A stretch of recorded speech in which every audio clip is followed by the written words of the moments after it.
축덕과 추갈못이 함께 즐기는 방송 축덕숙덕 55번째 이야기 시작합니다. 와, 반갑습니다.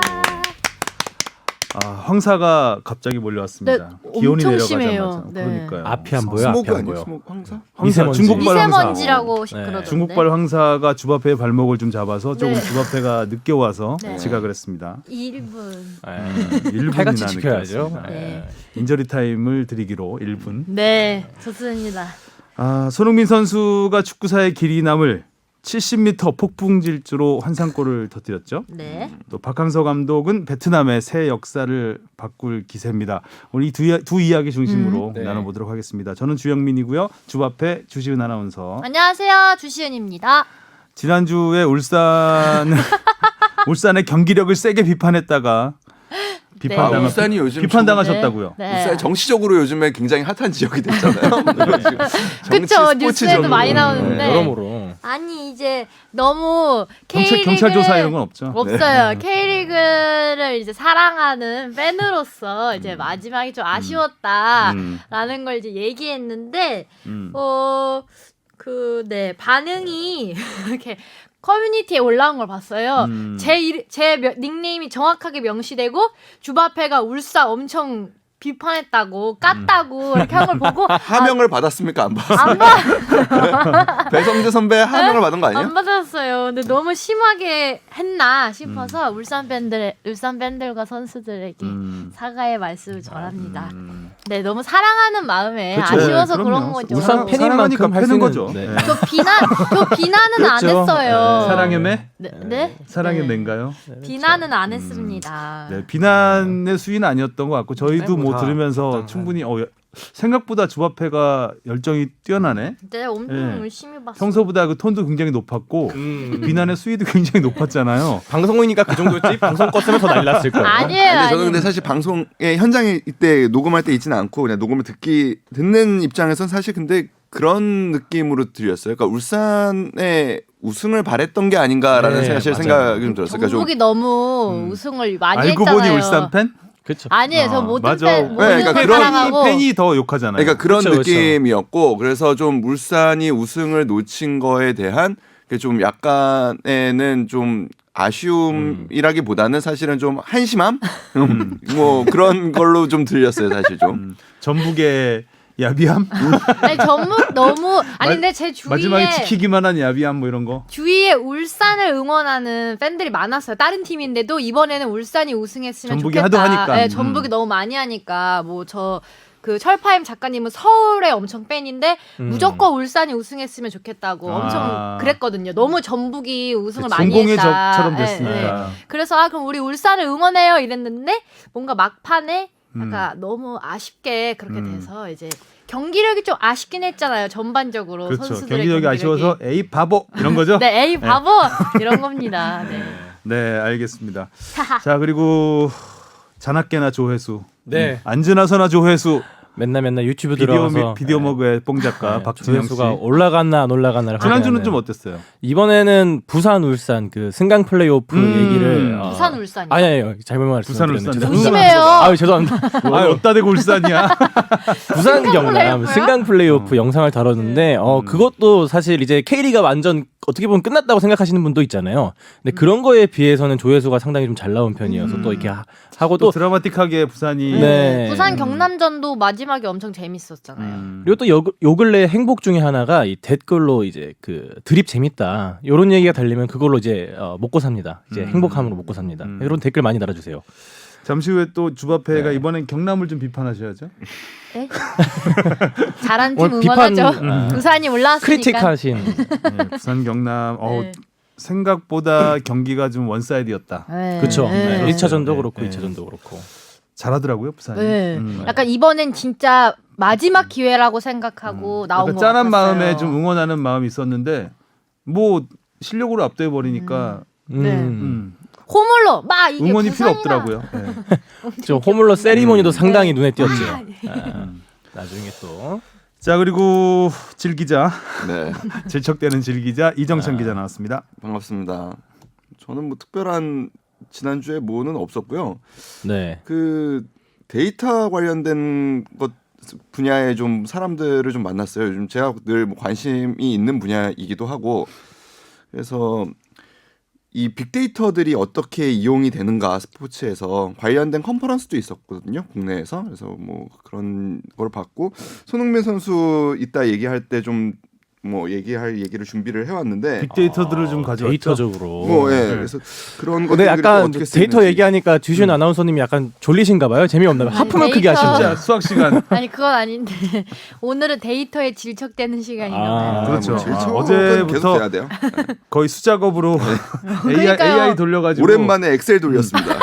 함수 좀 해주셨군요. 어제 리포트 보신 분 계신지 펑션. 모르겠는데 네. 어제 그 손흥민 선수의 그 스프린트 횟수와 이런 것들 여러 가지 통계 몇 가지로 리포트를 했었는데 그거 전부 이정찬 기자가 경기별로 다 숫자 해가지고 입력해서 오, 아니, 못하신 게 뭐야? 반수 작업으로 스포츠- 엑셀을 돌려서 네. 뽑아낸 엑셀 수치입니다. 이거 엑셀 켜기 쉽지 통계 않은데. 업체에서 준 자료가 아니라 이정찬 오. 기자가 뽑은 수치예요. 단독 자료군요. 무슨 피곤해요. 2차 굉장히. 가공을 한 거죠. 2차 가공. 그러니까 통계 회사에서 준 그 자료를 토대로 이제 토대로 해서 만들 이제 우리가 필요한 자료를 뽑아내는. 조금 더 사실 궁금한 거 뭐 이따 얘기하겠지만 조금 더 궁금한 거 있었는데 그거는 지금 오고 있습니다. 영국에서. 네. 지금 본사에서. 태평양 직구했군요. 건너고 있죠. 네. 동남아를 건너고 있어요 지금. 네. 대단하시다.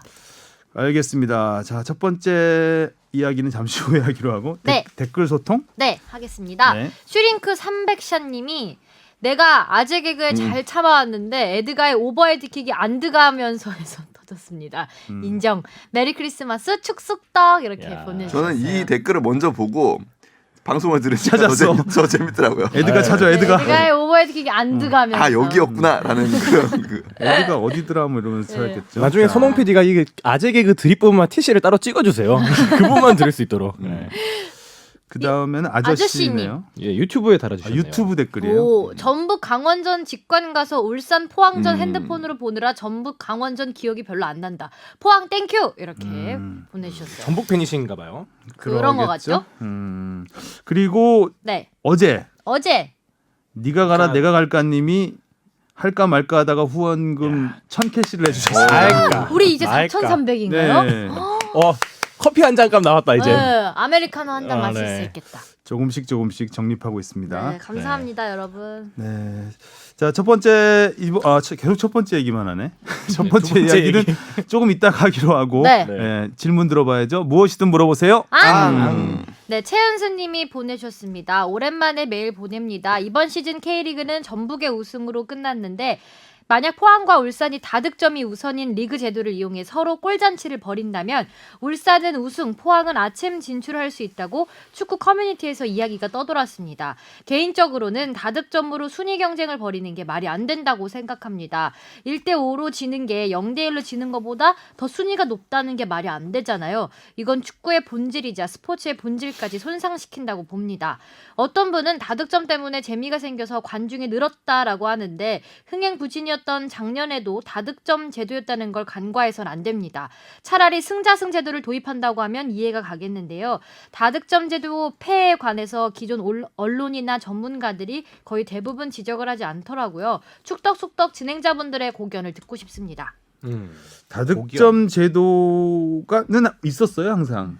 그러니까 순위에서 골득실이 먼저였고 다득점 그다음에 이제 승자승 이런 식으로 가는 건데 다득점을 우선시하게 된 건데 네. 그 이유는 이제 뭐 다 아시겠지만 골을 많이 넣어서 음. 좀 더 축구를 재미있게 하자. 풍성하게 예. 좀. 그러니까 한 골 넣고 지키기로 들어가는 그런 재미없는 축구를 하면 주바페가 또 바로 비판이 들어가거든요.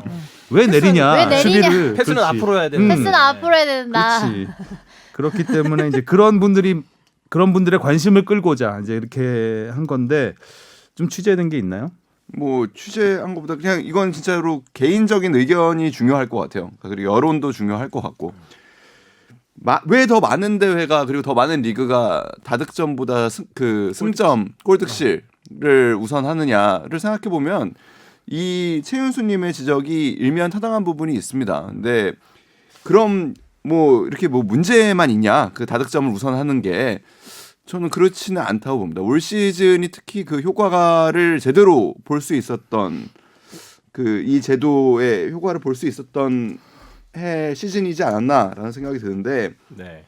결과적으로 울산이 전북의 다득점에서 밀려서 2위가 됐죠. 만약에 울산이 한 골을 더 내주고 지더라도, 그러니까 네 골을 허용을 하더라도 2골을 더 넣었으면 그렇죠. 4대 3으로 졌으면 우승을 할 수 있는 그렇죠. 상황입니다. 그럼 이런 상황이라는 바로 똥똥 반응 오네. 네, 네. 바로 반응 오네요. 그 AI가 맞다라는 이제 사인이 왔죠, 휴대폰에서. 그렇게 본다면 울산 입장에서도 끝까지 더 공격을 할 수 있었겠죠. 해야만 하는 거고요. 그렇죠. 그러니까 그런 것도 그렇고 포항도 마찬가지예요. 그러니까 포항도 아체미 걸려 있어요. 한 4골 정도 더 넣었으면 제가 보니까 갈 수 9대8. 있었죠. 계산을 봤는데 8대 3으로 포항이 이겼으면 둘 다 윈윈이었어요? 윈윈이던데요. 예. 울산은 우승하고 포항은 포항은 3위를 할 수 아. 있었죠. 모두 다 그런 해피엔딩이네. 포항에 기세였으면 8골. 그러니까 결국에 이런 90분 더 했으면. 네, 상황들이 팀을 더 공격적으로 만든다는 거죠. 그러니까 내가 한 골을 더 먹더라도 그러니까 2골을 더 먹더라도 그러니까 한 골이라도 더 넣는 축구를 하고자 한다라는 거죠. 그럼 K리그는 왜 이런 결정을 했나라는 생각을 좀 해볼 필요가 있어요. 그러니까 K리그의 저는 특수성 때문이라고 생각하는데 K리그는 1위부터 10위까지 이 일부 리그의 이 12팀의 전력 차가 사실 그렇게 다른 리그하고 유럽의 리그하고 비교하면 크지 않습니다. 그러니까 일단 구단 재정 차이가 그렇게 크지 않습니다. 그러니까 뭐 많이 난다고 생각할 수도 있지만 뭐 많이 쓰는 전북과 뭐 적게 쓰는 시도민 구단이 한 200~300억 정도 차이 난다고 보면 유럽 구단의 차이하고 생각해 보면은 뭐 유럽 구단 같은 경우에는 빅티어 이제 뭐 빅클럽들이 1조 가까운 돈을 1년에 쓰고요. 아래 구단에서는 뭐 적은 구단은 5천억 이하로 돈을 쓰기 때문에 차이 많이 난다. 차이가 많이 나죠. 그러니까 그렇게 되면 그 전력 차가 많이 안 난다라는 것과 그다음에 우리나라의 또 특성상 호미점이 그렇게 또 크지 않습니다. 그리고 이런 것들이 엮여서 결국에는 감독들이 홈에서도 수비에 먼저 우선하는 전략을 세울 수밖에 없습니다. 내 목숨이 일단은 걸려 있기 때문에 그렇게 되다 보니까 그런 점을 막기 위해서 다득점 우선 정책을 이제 경기인들이 사실 결정한 부분입니다. 그래서 그런 부분에서 아까 그리고 이런 부분에 대해서 언론이나 전문가들이 대부분 지적을 하지 않는다고 하셨는데 대표적으로 이제 그 동해안 더비를 앞두고 미디어데이에서도 이 질문이 나왔고요.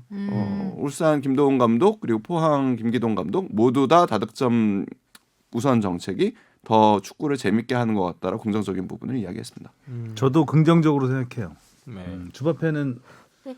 안경 닦으시고 말씀하시죠. 안경이 뭐가 너무 많이 묻어서. 저도 근데 다득점 저는 기본적으로 축구를 잘 모를 때는 뭐 지금도 잘 모르지만 잘 모를 때는 골 많이 터지는 경기가 모르는 사람들이 보기에는 그렇죠. 일반적으로. 네 너무 재밌다고 생각해서 뭔가 다득점 제도가 있어야 일단 조금이라도 골을 넣겠다는 선수들의 개인 욕심도 있고 그런 게 득점왕으로도 이어지고 훨씬 더 경기가 재밌어지는 것 같아서 좋은데 이렇게도 생각하실 수 있겠네요. 아 그럼요. 그러니까 그렇죠. 생각할 수 네. 있죠. 네. 왜냐하면 아마 이분은 그 다득점으로 좀 억울한 입장일 수도 있는 분일 수도 있을 것 뭐 그럴 수도 같은데. 있고요. 네. 네. 왜냐하면 피해를 보는 팀이 생기거든요. 네.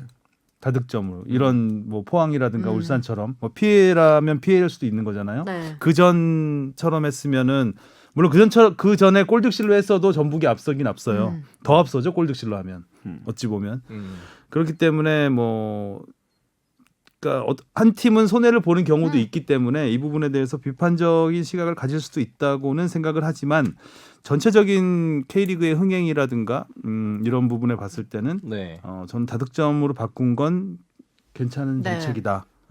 골 많이 넣어요. 라고 봅니다. 저는 그러니까 다음 억울하면 골 넣으세요. 또 데이터를 한번 가져와 볼게요. 지금 아직 못 하고 있는데 이거 꽤 많은 데이터 예고 데이터가 제실 시 필요해서. 오늘부터. 데이터 예고제 데이터. 실시. 그러니까 말씀하신 대로 자 이제 그러면은 손해 본 팀? 아니요 뭐 이런 그 결국에 이제 다득점제로 간 다음에 네. 과연 전체 득점은 늘었는가? 음흠. 그리고 늘었다면 어떤 시간대에 득점이 늘었는가? 0대0 경기가 줄었는가? 뭐 괜찮네. 그리고 두 골 차 이상 패배 시 득점이 늘었는가? 패한 팀에 이게 좀 우와. 중요한 부분이라 생각해요. 프로축구 연맹에서 해야 할 일을 스스로 숙제를 내고 네. 풀겠다. 풀어와 볼게요. 네, 알겠습니다. 와. 시간은 기대됩니다. 좀 기대해 걸릴 것 주세요, 같은데. 최윤수님. 알겠습니다. 이종찬 기자의 자세한 얘기 들었고요. 네. 그 다음에 질문은요. 알런님이 보내주셨습니다.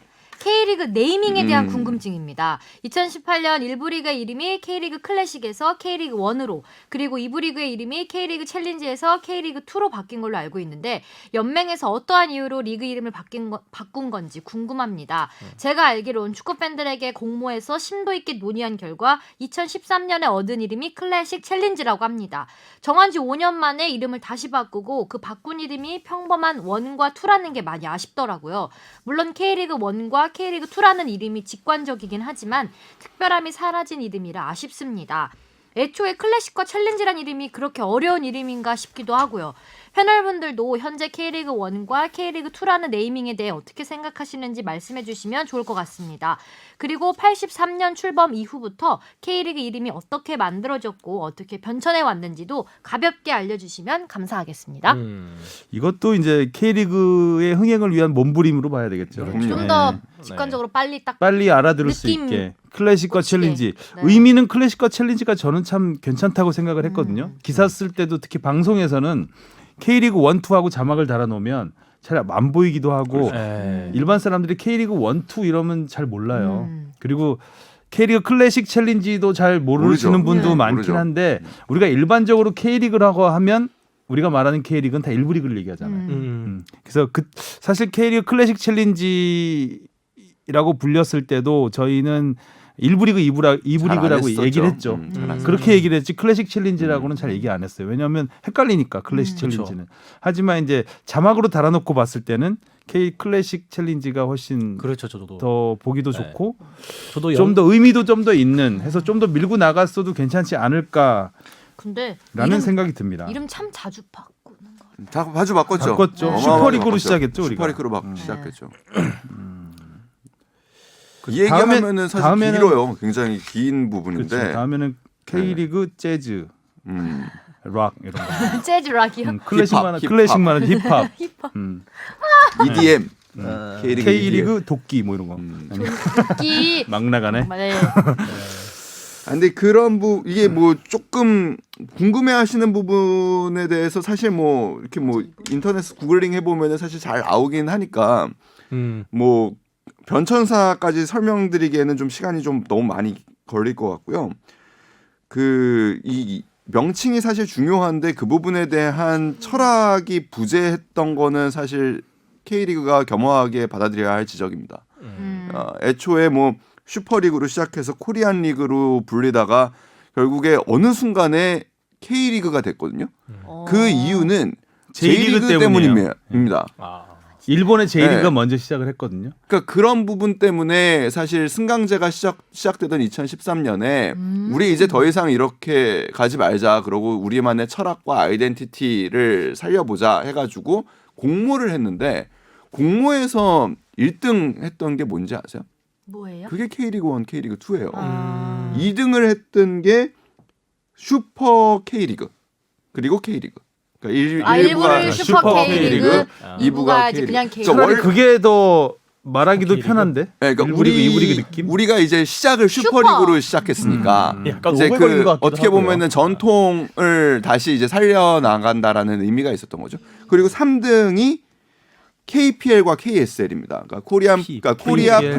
프리미어 리그와 SL은 이제 코리아 슈퍼리그를 이제 2부로 하는 프리미어 리그와 슈퍼리그로 하는. KPL.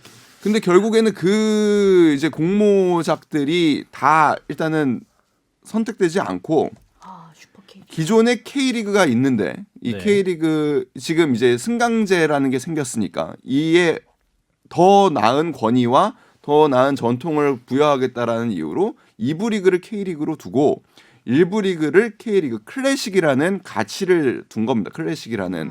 그렇게 돼서 사실 시작을 해서 이제 개막을 하려고 딱 하는데 언론에서 이제 그러면은 1부 리그를 K리그라고 부를 수 없게 되는 문제가 생깁니다. K리그라고 하면은 2부 리그가 되니까. 그런 그렇네요. 또. 그런 지적을 결국에 또 연맹에서 받아들여서 그러면은 2부 리그에 대한 새로운 장명이 필요하겠다라고 해가지고 챌린지를 부랴부랴 사실 갖다 붙인 겁니다. 그러니까 그러면서 사실 원래 취지와 이런 것들이 굉장히 왜곡되면서 약간 좀 혼재되게 간 거예요. 원래 K리그를 두고 K리그 클래식을 뒀던 이유는 추후에 이제 K3, K4 이게 통합이 다 이제 승강제가 되면 영국처럼 할 생각이었던 거예요. 영국도 2부 리그가 챔피언십이고요. 1부 리그는 그 상위의 프리미어 리그라는 거를 둔 겁니다. 네. 그리고 3부 리그는 리그 1, 리그 2 이렇게 4부 리그가 리그 2가 되는 거죠. 그러니까 이런 모델을 생각했던 거예요. 그러니까 우리가 기존에 갖고 있던 K리그에 더 높은 가치를 둬서 K리그 클래식을 만들고 클래식. 앞으로 이제 2부 리그는 K리그 1이 되고 그다음에 이제 K리그 2가 되고 이런 식의 장명을 하려 했으나 결국에는 꼬인 거죠. 스텝이. 첫 발부터 꼬인 거예요. 귀가 얇구나. 한마디 조금, 하니까 네, 많이 네. 얇았네. 조금 이번에도 밀고 마찬가지. 나갔어도 괜찮았을 것 같은데. 이번에도 마찬가지죠. 그렇게 해서 클래식 뭐 챌린지가 됐으면 사실 K리그 클래식 놔두고 K리그 1, 2, 3로 가도 괜찮을 수 있는 모델인 것 같아요. 모델이었죠. 그리고 그거를 갖고서 그렇게 그냥 뭐 어떻게 하다가 뭐 이제 챌린지까지 붙이게 됐으면 뭐 그것도 과정이 그렇게 뭐 썩 아름답지는 어떻게 보면 않았지만 그래도 밀고 가봤어야죠. 근데 클래식이 챌린지보다 직관적으로 더 높다라는 느낌을 주지 않죠. 그렇죠. 네, 그러니까 뭐 클래식이 도전이라는 가치보다 더 뭐 높은 가치다라고 보기가 좀 어렵잖아요. 그러니까 그런 데서 오는 혼란이 늘 존재했다는 거죠. 그러니까 그래서 결국에는 야 다시 직관적으로 가자. K리그 1, K리그 2로 간 건데 뭐 조금 아쉬움이 있습니다. 그리고 여전히 그런 문제가 발생하거든요. 그러니까 밑에는 지금 K3 리그고 K4 리그입니다. 네. 위에는 K리그 1이고 K리그 2고요. 네. 운영 주체도 달라요 현재는. 근데 네, 언젠가는 결국에는 2, 3부 간의 승강제도 언젠가는 벌어진다고 하면 아마 또 이름이 또 명칭 바뀌겠네. 문제가 또 벌어질 수 있습니다. 그때 또 공모하면 제가 한 개 보내야 되겠습니다. 뭘로 보내려고요? 그 약간 챌린지라고 하니까 그 게임 티어도 좀 생각나고 브론즈, 실버, 골드 이런 느낌으로 어떨까? 플레 다이아. 직관적이지 않나요? 금운동. 네. 그럼 그냥 금운동 금운동 하면 됩니다. K리그 금. 마스터 K리금. 네. K리그 은. K리동 아, K리동 이걸 받아주시다니. 자, 네. 사고가 이렇게 진화를 합니다. 아쉽네요. 과연 또 진화할까요? 퇴보일까요? 변화. 이름을 변화. 너무 자주 바꾸는 게 퇴보? 조금 아쉬워요. 아쉽죠. 이번에 스플릿 라운드도 갑자기 파이널 라운드로 그쵸. 바꾸고 그것도 뭐 몸부림인데 중간에. 뭐 그거는 뭘로 바꿔도 별 큰 의미는 없는 것 같아요. 그러니까 디테일한 부분이라서 이제 K리그의 명칭에 대한 부분은 큰 그 프레임이기 때문에 굉장히 중요하죠. 그러니까 근데 저는 클래식이라고 붙었을 때 클래식은 뭐라 그래야 돼? 원조 같은 느낌이 그렇죠. 들잖아요. 있어 보이는 오리지널 느낌도 들고. 원래 약간 그 중심 고귀한 같은 느낌. 느낌이 들고 그래서 클래식이라는 이름이 괜찮다라는 생각이 들었어요. 그래서 뭐 2부 리그니까 챌린지라고 붙었을 거라고 생각을 하고 챌린지가 그렇게 급박하게 붙었을 거라고는 처음 들었네요. 저도 오늘. 그러니까 결국에 저는 전통이라는 거는 과정을 기억하는 습관이라고 생각하거든요. 근데 우리는 좀 그 과정을 기억하려는 방법이 조금 이렇게 좀 더 신중하지 못한 것 같다라는 생각은 좀 들어요. 뭔가 있어 보이면서 좀 헷갈리네. 전통의 과정을 기억하는 습관? 음. 자꾸 생각하게 되는데요. 네. 맞나? 자, 그 다음 질문 들어보겠습니다. 네, 후원해주신 니가 가라 내가 갈까님이 감사합니다. 질문도 보내주셨습니다. 많아요. 저의 휴가 전에 K리그와 관련된 심도 있는 질문을 주셨네요. 첫 번째 질문입니다. 금주 방송에서 얘기된 아산 구단과 청주 구단의 K리그2 입성과 탈락에 대한 문의입니다. 시도민 구단이 시도민 홍보는 솔직히 적다고 생각하는데 두 구단은 내년 운영비가 거의 비슷하게 보고를 했는데 청주 경우는 이번에도 떨어진 게 구단주의 의지인 건지 시에서 아직도 관심이 없는 건지 궁금합니다. 아니 구단주의 의지로 떨어질 수가 있나요? 그러니까 약간 뭐 무슨 말씀인지 이 부분은 잘 이해가 안 되긴 하는데 네. 일단은 청주 같은 경우에는 시도민 구단이 아닙니다. 기업 구단이에요. 예, 그러니까 모기업이 엄연히 있습니다.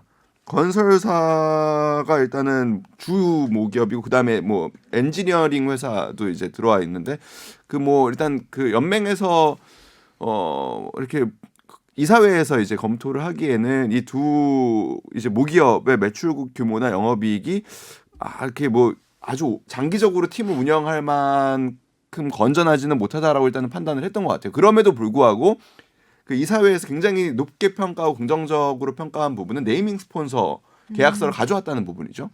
아무튼 청주가 굉장히 노력한 부분을 이사회에서 굉장히 높게 평가를 했습니다.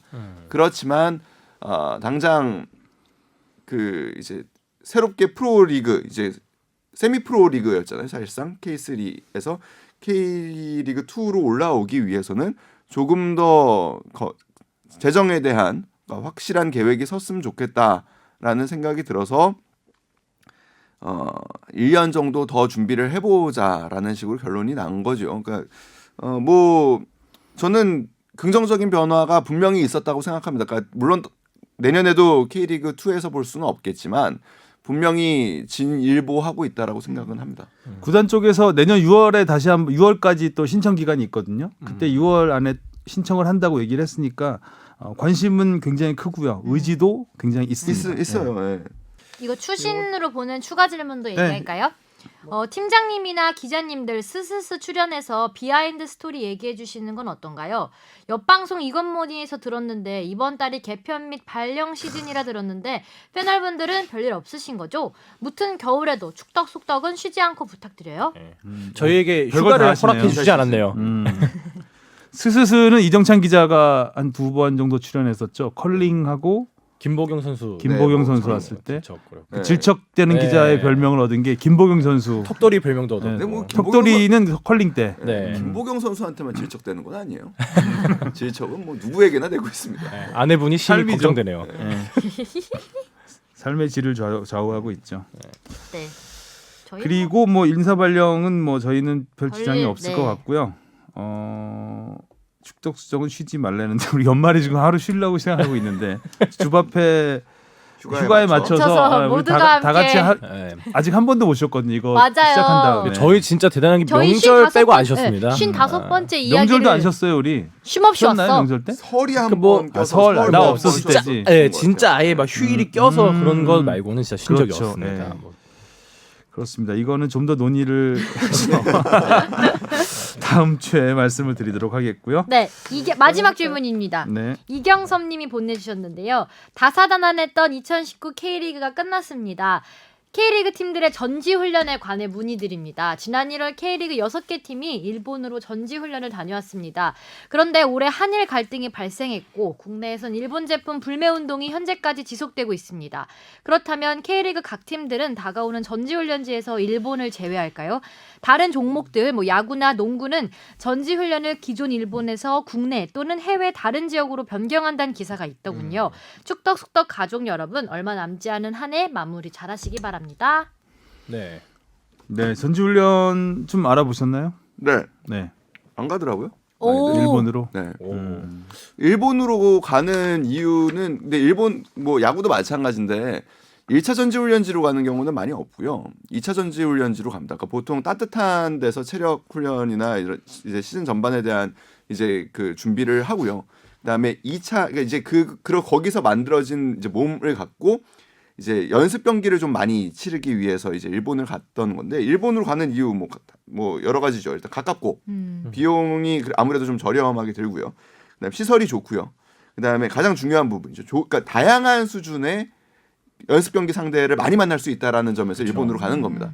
근데 그렇다면 대체할 수 있는 데가 있냐라고 생각을 하면은 뭐 그에서 대체할 곳이 있다라고 생각하면은 안 가면 되는 거거든요. 왜냐면 지금 뭐 아무래도 그 주위의 이목들이 부담스럽죠. 그렇죠. 네. 네. 저는 뭐 그런 문화 스포츠 교류까지 이렇게 신경을 쓰거나 뭐 그럴 필요는 없다고 생각은 하지만 뭐 그럼에도 불구하고 만약에 대체할 수 있는 곳이 있다면 그러니까 다른 곳에서 충분히 가능하다면 뭐 대체할 수도 있다라고 구단에서 판단할 문제라고 생각합니다. 그래서 뭐 중국도 네. 가능해지고요. 그러니까 중국의 따뜻한 뭐 쿤밍 지역 뭐 이런 데 많이 남부. 가죠. 그리고 우리 남해에도 지금 시설이 굉장히 좋아져서 뭐 남해로 가는 경우도 있고 뭐 국내에서 해결을 하는 경우도 있다고 그래서 당장 서울 같은 경우에는 그래서 매년 일본으로 갔었는데 일본 전지훈련 계획을 취소했다고 합니다. 일단 뭐 챔피언스리그를 일찍 시작해야 되는 경우도 있고요. 그러니까 그 팀 사정도 있고 그래서 유럽으로 전지훈련을 가고 그 다음에 돌아와서는 바로 이제 챔피언스리그를 준비하겠다고 하더라고요. 야구 같은 경우는 두 팀이 일본으로 간다고 해요. 삼성하고 한 팀이 한화인가 뭐 네, 한화. 아까 야구 팀장한테 물어보니까 그렇던데 야구 같은 경우는 이제 일본 전지훈련이 참 좋죠. 일단 시설이 굉장히 잘 돼 있고 일본은 야구 인프라가 우리나라보다 훨씬 뛰어나기 때문에 뭐 가고시마, 오키나와 뭐 미야자키 이런 곳에는 야구장도 굉장히 많고 시설도 잘 돼 있습니다. 또 그래서 이제 비용적인 면도 많이 저렴하고 다른 곳보다 미국 안 그러면 이제 미국을 가거나 이제 호주를 가거나 그 예전에 삼성이 이제 괌으로 가긴 했었죠. 보통 이 전지훈련을 가면 이제 팀들이 모여요. 많이 떨어져서 안 가고 예전에 이제 한화가 혼자서 하와이를 많이 갔었는데 요즘에는 이제 애리조나나 플로리다 같은 곳에 이제 한 4팀 5팀씩 모여서 서로 연습 게임도 하고 뭐 이제 그런 시너지를 내려고 하고 있거든요. 근데 그런 게 이제 그 전에는 이제 일본에서 많이 이루어졌었는데 일본에 모여서 서로 연습 게임 연계하고 했었는데 올해 올 시즌에는 이제 2팀밖에 일본으로 안 간다고 하고 나머지 가장 많이 가는 곳이 이제 애리조나 투싼에 4팀이 가서 4팀이 이제 멀지 않은 곳에 모여서 같이 훈련도 하고 그럴 것 같습니다. 이정찬 기자는 전지훈련 취재 가본 적 있어요? 네. 어디 갔었어요? 일본 갔었어요. 축구? 네, 축구. 어디? 미야자키였던 미야자키? 거죠. 네, 네. 예전에는 전지훈련 취재를 많이 갔어요 기자들이. 요즘에는 거의 잘 안 가거든요. 왜냐면 전지훈련 가서 하도 이제 뭐 막 인터넷 이런 곳이 발달하다 보니까 딱히 그 방송용으로 이렇게 아이템거리 찾기도 쉽지 않고 돈은 많이 들고 하기 때문에 예전에 저는 되게 다양하게 갔었어요. 그러니까 야구 쪽은 일본의 가고시마하고 오키나와를 갔었고 그다음에 호주 LG가 호주에서 했었고 축구 쪽은 크로아티아를 갔었어요. 크로아티아도 좀 멀리 가네요. 크로아티아가 그 겨울에 갔는데 당연히 겨울에 갔겠죠. 한 2월쯤이었던 것 같은데 생각보다 안 춥더라고요. 동유럽인데. 동유럽 그리고 뭐 이제 터키 이런 데가 네. 생각보다 안 춥습니다. 안 추워요. 근데 처음에 공항에 내려서 그 훈련장까지 가는 길은 막 온통 눈에 덮여 있어요. 완전 동화 같은. 우와. 너무 예뻐요. 너무 예뻐 나라가. 근데 그런 데를 가가지고 어디 질척대고 가다 보니까 눈이 다 녹고 완전히 약간 우리나라의 봄 날씨 정도 되는 오. 곳이 될 나오더라고요. 수밖에 없는 곳이죠. 그 날씨는 그 당시 이제 포항에 전지훈련을 따라갔었는데 당시 포항에 그런 많이 예, 갔죠. 그래서 이제 포항에 이제 크로아티아 가서 이제 거기 그때는 크로아티아. 돈 아낀다고 6mm 카메라를 또 저 혼자 들고 갔어요. 모레노 취재 기계처럼. 그러니까 네. 6mm를 이제 혼자 들고 가서 그때 취재를 하고 단장님하고 좀 뜻깊었던 기억이 크로아티아에 있으면서 당일치기로 이탈리아 베니스를 갔다 왔어요. 하루 이제 훈련 쉬는 날이 있거든요. 훈련 쉬는 날 단장님하고 그때 사장님이 오셔가지고 우리 저기 점심이나 먹으러 갑시다 하더니 크로아티아에서 이탈리아 베니스를 차를 타고 갔다 왔어요. 그때 그 멀지 유튜브가 않더라고요. 있어야 브이로그 찍고 했을 텐데 6mm 카메라로. 찍고 오셨을 텐데. 예. 그런 기억이 나네요. 전지훈련 하니까. 크로아티아 좋다. 잠시 라떼를 좀 꺼냈고요. 네. 크로아티아까지 갔다 왔네요. 네. 아니 이제 베니스까지 갔다. 아 베니스까지 갔다. 베니스 왔죠. 라떼. 라떼는 네. 베니스죠. 맞아요. 그렇네요. 거기까지 갔다 왔네. 얼마 전에 침수됐다는데 가슴이 아파요. 그래. 베네치아가. 자 이제 본격적인 토크를 시작하겠습니다. 네. 손흥민 선수 이야기부터 시작을 해야 되겠죠. 70m를 달렸습니다. 정말 그 12초 동안 달렸는데 달리는 동안에 참 많은 생각이 들더군요. 저기서 설마 진짜? 와 이런 맞아요. 막 소리가 점점 커지는 그 진짜. 나중에 이제 동물 소리로 동물의 울부짖음으로 끝났죠 거의. 저는 그때 그 여자친구랑 통화하면서 축구 경기를 잠깐 보고 있었거든요. 여자친구가 밖에 어디 놀러 가갖고 늦게까지 연락을 안 받길래 살짝 걱정이 돼서 전화를 했는데 그 순간에 갑자기 손흥민 선수가 돌파를 시작하는 거예요. 그래갖고 잠깐만, 오 들어갔어 하면서 이거 진짜 말도 안 되는 골이 터지는 바람에 여자친구가 이게 통화도 삐졌겠다. 제대로 못 골 끝나고 혼나기 시작했죠. 약간 여자친구가 좀 삐졌겠다. 틀어져 그죠? 있더라고요. 통화에 집중 안 했다고 그래서 혼나지. 오늘 며칠이야 물어봤을 것 같은데. 190 아니구나. 200일이 지난 지 언제인데 190일입니까? 미안해. 대단했어요. 주바페는 어땠어요? 이 골 들어갈 때? 설마 저기서 스스로 혼자 해결할까라는 생각으로 지켜봤는데 혼자 해결을 하더라고요. 근데 인터뷰 보니까 주려고 봤는데 없어서 그냥 했다. 그래서 그렇죠. 대단하다. 처음에 딱 공을 받았을 때는 주변을 두리번거렸죠. 네. 그때 델리 알리가 이제 왼쪽으로 네. 치고 나갔고 주려고 딱 했는데 옆에서 이제 그 수비수가 붙으니까 출발. 시작, 출발. 총성이 울린 거죠. 네. 빗속에서. 게임 시작하는 것처럼 진짜. 음. 너무 왜냐면 이 경기 전에 이제 맨유전이 있었잖아요. 네. 근데 맨유전에서는 골을 안 넣었잖아요. 못 넣었죠. 침묵했죠. 안 넣었다 그러나요, 그거를? 넣을 수 있었는데 안 넣었다. 오늘은 안 넣을래. 못 넣었죠. 그랬죠. 못 아나운서의 넣었다고 안 못 쓰임을 들었습니다. 야, 내가 맨유한테는 안 넣어 진짜. 뭐 네. 이거?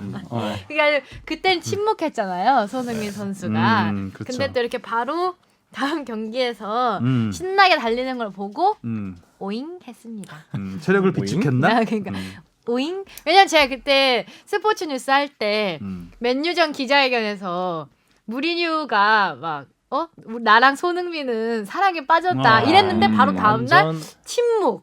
그래서 손흥민 선수랑 이제 무리뉴와의 그게 좀 끝난 건가? 이랬는데 좀 이제 시들해진 건가? 러브라인이 벌써. 시들해진 건가? 이랬는데 바로 또 이렇게 하는 거 보고 아직 애정 전선에 사실 토트넘 무리뉴 감독으로서는 굉장히 너무나 안 좋은 모습을 많이 보여준 맨유전이었잖아요. 그렇죠. 네. 완전 뭐 공격적에서 그 반대로 맨유는 계속 안 좋은 모습을 보이다가 토트넘 맨시티 연속 경기가 있는 상황에서 굉장히 네. 부담스러운 네. 경기. 강팀을 상대로.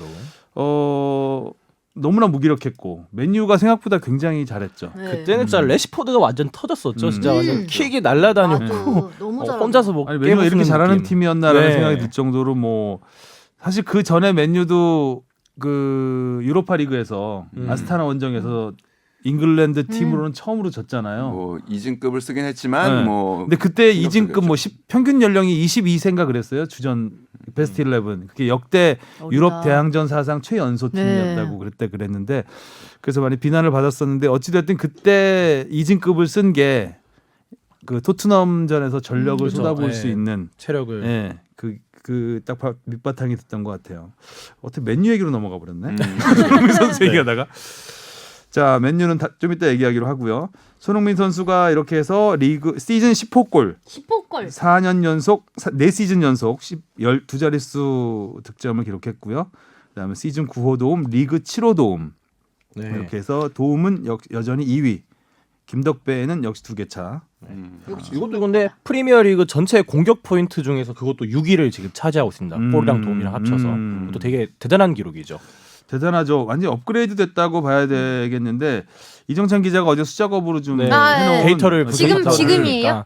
네, 어제 계산한 것들. 좀 엑셀 키신 것 같네요. 지금 엑셀은 켜서 갖고 온 것들이 좀 있고요. 네. 그 지난 방송에서도 이제 뭐 하 기자도 얘기 많이 했고 성룡이도 얘기 많이 했고 뭐 했던 부분들이 이제 무리뉴 체제에서 손흥민이 과연 어떻게 변했나라는 네. 부분을 이제 좀 알아보고 싶은 거죠. 그래서 뭐 여러 가지 이제 숫자들로 그러면 이제 설명을 해야 될 테니까 우리가 흔히 보기에는 손흥민이 좀 더 많이 뛰네라는 인상을 받게 됐고 좀 더 수비 가담은 많아졌네. 그리고 공격적인 부분에서는 조금 더 돕는 쪽으로 좀 가는 것 같네라는 거를 이제 생각하고 그거에 이제 맞춰서 이제 데이터들을 이제 맞춰야 되는 거죠 사실상. 네. 근데 맞춤형. 네, 맞춰져요. 그러니까 생각했던 대로 숫자가 나와요. 네, 생각했던 다행이네. 대로 나와요. 근데 물론 일단 무리뉴 경기는 4경기밖에 치르지 않았고 네. 그리고 포체티노 경기는 지난 10경기가 있었고 상대가 다르다라는 일단은 뭐 점은 우리가 일단은 생각을 해야겠지만 일단은 무리뉴 체제에서 손흥민 선수가 평균적으로 이제 25.2km 이상 달리는 횟수, 그러니까 그 전력 질주, 시속. 전력 질주를 하는 횟수가 평균적으로 한 15.8회 정도 됐었는데 한 경기에 네. 무리뉴 감독 부임 후에는 22번으로 늘어납니다. 오 많이 늘었다. 그러면은 그 수치상으로 보면 한 38% 정도 이상 증가한 거거든요. 그러니까 굉장히 많이 달리네. 급증한 거죠. 급증한 거라고 봐야 되고 뭐 하성룡 기자도 얘기했듯이 유효 슈팅 수는 줄었고요. 대신에 키 패스, 그러니까 내가 한 패스가 동료의 슛으로 이어진 경우는 2배 정도 늘었습니다. 그러면서도 사실 전체 뛴 양, 활동량은 크게 줄지 않았거든요. 그러니까 많은 분들이 그 체력 문제를 갖고 체력 걱정을 하시는 게 타당한 얘기죠. 그러니까 수비 부담이 굉장히 많아졌고 스프린트 횟수가 이렇게 많이 늘어나게 됐다라는 거는 전술적인 변화 때문에 그렇습니다. 그러니까 무리뉴 감독 전에 포체티노 감독 경우에는 이제 후방 빌드업을 중시하죠. 그러니까 만들어가야 돼요. 경기를 만들어가야 되는 상황에서는 손흥민 선수가 그렇게 폭발적으로 뛸 물론 그게 장기인 선수이지만 역습 상황이 그렇게 많지가 않은 거죠. 근데 무리뉴 감독은 기본적으로 역습을 추구하는 수비를 먼저 단단히 해놓고, 그러니까 이번에 이 70m, 뭐 80야드, 70m가 좀 넘죠. 네. 이 골도 사실은 수비 가담에서 시작된 부분이잖아요. 그쵸. 거의 박스 앞에서 공을 잡아서 달리기 시작을 했으니까요. 그리고 이런 역습 자체가 굉장히 많아졌습니다. 그러니까 그러면서 손흥민 선수가 사실 있으니까 할 수 있는 전술이라는 생각도 좀 들어요. 손흥민이니까. 네. 워낙 빠르니까. 그 전에도 얘기했지만 그 442, 433을 쓰는데 비대칭형 포백을 쓴다 그랬잖아요. 네. 그러니까 손흥민 선수 뒤에 있는 뭐 데니 로즈나 뭐 베르통원이 종종 쓰는데 이 선수들은 오버래핑을 안 해요. 그렇죠. 거의 수비 그 쓰리백처럼. 오른쪽 포백 윙백이 올라갈 때 3백을 구성해 주는 역할을 하기 때문에 그 빈 공간을 손흥민 선수가 다 채우는 거죠. 네. 수비 공간까지. 네. 그러니까 위아래로 움직이는 폭이 굉장히 많아졌고 대신 중앙으로 들어가는 경우가 많지 않으니까 슈팅 숫자는 주는 줄고. 것이고 패스 숫자는 느는 거죠. 그리고 또 뭐 이제 프리미어리그, 이거는 뭐 이제 팀 내에서만 이제 본 거니까 프리미어리그 전체적으로 보면 올 시즌 프리미어리그의 역습을 이제 슈팅으로 만들어낸 그 횟수에서도 손흥민 선수가 전체 4위입니다. 레시포드가 13번으로 1등이고, 그다음에 제이미 바디가 11번, 그리고 울버햄튼의 라울 히메네스가 9번, 그리고 손흥민 선수가 7번인데 이 중에 4번이 무리뉴 감독에서 나온 거예요. 그러니까 4경기에서 4번 나온 거고, 그다음에 그 전 10경기에서 3번 나온 거예요. 그러니까 그런 식으로 생각하면 손흥민 선수가 얼마나 지금 무리뉴 감독 역습 축구에서 핵심적인 역할을 하고 있는지는 사실 좀 알 수 있는 거죠. 뭐 이 데이터 아까 얘기하면서 얘기를 한 건데, 그러니까 이런 데이터가 그러면 어떤 가치가 있고 어떤 의미가 있냐. 아까 모두에도 얘기했지만 10경기를 에서 한 것과 4경기를 해서 한 거를 단순히 비교하기는 좀 어렵거든요. 그리고 상대가 진짜 다르다라는 점에서, 그러니까 지금 최근 4경기가 번리, 맨유, 본머스, 웨스트햄이에요. 그러니까 이 팀들을 상대로 한 것과 리버풀을 상대로 했던 거는 다를 수밖에 없는 거예요. 그럼에도 불구하고 그러니까 이런 거를 통계를 자꾸 내고 데이터를 접근을 하는 이유는 선수에 대한 분석이 1번이고요. 2번은 이 데이터들을 이제 한 경기를 뛰면 이제 GPS나 이런 그 첨단 장비들을 통해서 한 선수에서 얻어낼 수 있는 데이터의 수가 한 50만 개 정도가 됩니다. 그러니까 이 중에서 우리가 제대로 쓸 수 없는 것들, 아직은 어떻게 쓸지 모르는 것들이 대부분이고요. AI가 이제 딥러닝의 단계를 넘어서 다음 단계가 가서 이제 사고를 하는 단계가 되면 선수를 정확하게 스스로 분석을 할 수가 있게 됩니다. 그렇게 되면 현재도 지금 어떤 일이 벌어지고 있냐면, 겨울 이적 시장에서 네덜란드 SCI라는 통계 업체 그리고 그 AI 업체가 지금 거의 최고의 평가를 받고 있는 이유가 있습니다. 손흥민 선수가 딱 어떤 이 선수가 이적을 하게 됐어요. 이 선수와 데이터적으로 가장 유사한 선수를 누구보다 빨리 찾아내는 업체입니다. 혹시 그게 누군지 아나요? 그건 모르겠죠? 아, 그거는 뭐 SCI한테 물어봐요. 물어봐야 돈 주고 되잖아. 물어봐야죠. 돈 주고 물어봐야 돈 주고 되는 물어봐야죠. 거죠? 궁금해. 정찬이한테 물어볼 게 아니라 그쵸. 아니, 선배님이 순간 너무 AI 궁금해. 이야기하니까 되게 네, 빠져들어가. 뭔가 묘하네요. 진짜 AI가 AI 이야기하는 거 네. 같고. 에이 아니야. 아니야. 에이 아니야. 그 정도는. 네. 그래서 그런 거를 보는 거예요. 그러니까 자, 그러면은 우리 지금 이 상황에서 손흥민이 예를 들어서 다른 팀으로 가게 됐는데 무리뉴는 계속 이 스타일을 유지하고 싶잖아요. 그러면 자, 손흥민만큼 빨리 달리는 선수, 손흥민만큼 한 경기에서 스프린트를 많이 하는 선수를 찾게 돼 있는 거예요. 그러니까 그런 거를 이제 데이터들로 이제 갖다 놓는, 이제 메워 보는 거죠. 그랬을 때 가장 실패할 확률이 적게 되는 거죠. 네. 통계 얘기 나왔으니까 많이 하는데 발전. 오늘 기사 난 거 중에 아까 네덜란드에 뭐라 그랬죠? SCI. SCI 네. 네. 이거는 피파 산하의 연구기관인데 국제 스포츠 연구센터라고 CIES네요. 이거는 아, 예, 있어요. 스페링을 서로 막 이렇게 왔다 갔다. CIS는 그 지금 그 피파 얘는 마스터 스포츠를 만드는. SCIES고 얘는 CIES고. 네. 근데 헷갈리네. 제목이 엄청 네. SIC하고는 무슨 자극적이다. 관계인가요? 뭔가요 제목이? 그러니까 그 통계를 냈는데 유럽 35개 프로축구 리그 선수들의 경기력을 지표화해서 순위를 매겼습니다. 손흥민 선수가 전체 17위, 337점을 받아서 17위에 올랐는데 이게 어느 정도 수치냐 하면 일단 30위 안에 들면 톱 클래스라고 보면 되는 거고요. 1위는 당연히 리오넬 메시, 그다음에 2위가 아약스의 지에흐, 지혜가 3위가 은바페고요. 손흥민 바로 위에 16위가 스털링입니다. 맨시티의 스털링이고 우리의 날강두는 손흥민보다 8계단 아래인 공동 25위. 그거야. 맞는 순위네요. 그러니까 호날두가 공동 25위니까 뭐 손흥민 선수가 17위면은 굉장한 그 인정을 받았다. 경기력으로 통계로. 네. AI도 인정한 손흥민. 생각보다 이게 저 호날두 순위가 보다. 최근에 나온 발롱도르 그 순위랑은 좀 많이 다르네요. 발롱도르야 뭐 투표로 하는 투표로 거니까. 하는 하니까. 거니까.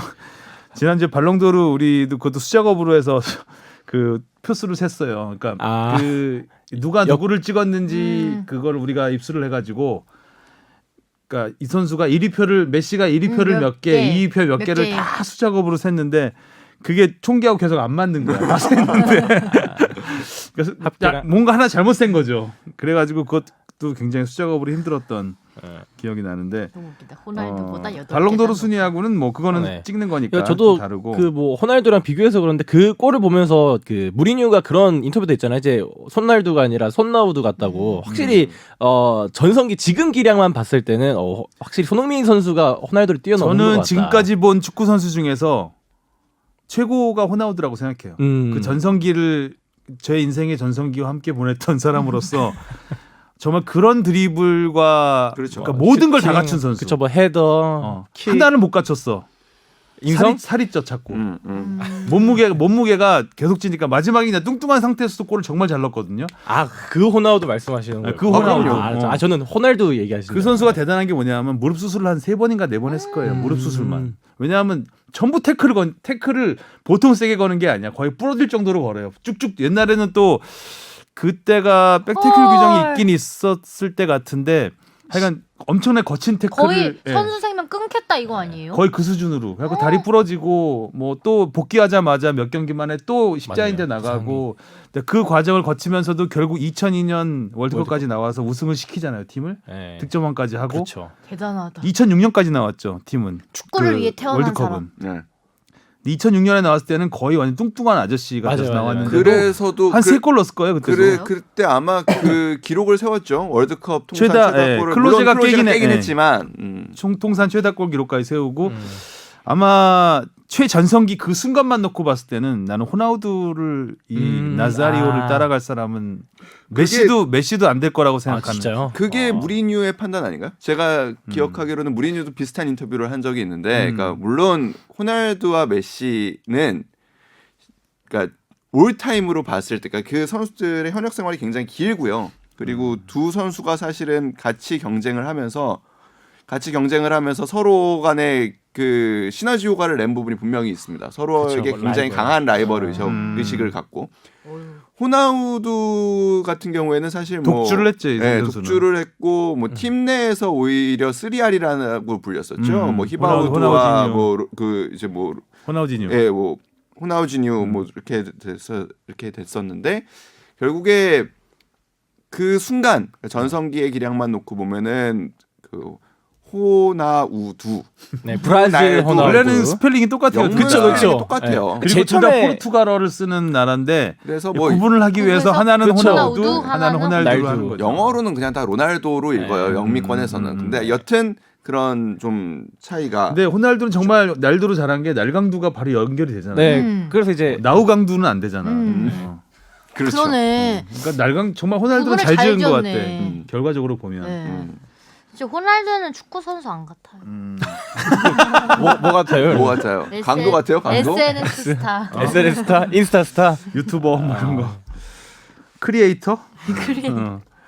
그러니까 뭐 몸짱 호나우두라는 저는 무리뉴가 호나우두라 그랬는데 그 호날두를 얘기하는 줄 알았어요. 우리 그렇죠. 그러니까 브라질의 처음에는. 호나우두가 나자리오가 붙는다는 거를 잘 기억하진 못하고 있었거든요. 근데 명백하게 호나우두 나자리오라고 딱 이름을 명명해 주더라고요. 그리고 자기가 그 보비 롭슨경 옆에서 그렇죠. 그 골을 1996년에 봤던 골과 바르셀로나 비슷하다 시절. 했는데 그 당시 경기를 보니까 정말 보비 롭슨 옆에 앉아 있더라고요. 아. 무리뉴가. 그때 무리뉴의 직함이 코치가 아니었던 것 같은데. 약간 그 제 기사를 외신 기사 읽어봤을 때는 코치라는 것보다는 인터프리터하고 통역하고 네. 작전 약간 무슨 작전에 관여하는 작전 전략가? 분석, 전술위원님. 작전 분석 정도. 근데 바비 롭슨하고 포르투갈의 포르투 시절부터 계속 바비 롭슨을 보좌를 하면서 많이 배웠죠. 무리뉴가. 그래서 결국 포르투 감독으로 가면서 이제 성공 시대를 열기 시작했는데 굉장히 좀 예전의 기억들이 나면서 무리뉴의 그 인터뷰가 굉장히 신선하게 다가왔어요. 무리뉴는 이 말 요새 무리뉴의 별명이 혈인유래요. 혈인유.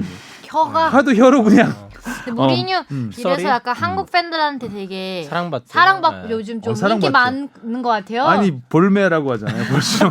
옛날에는 참 얄미운 네. 캐릭터였는데 왜 귀여운지 모르겠어요.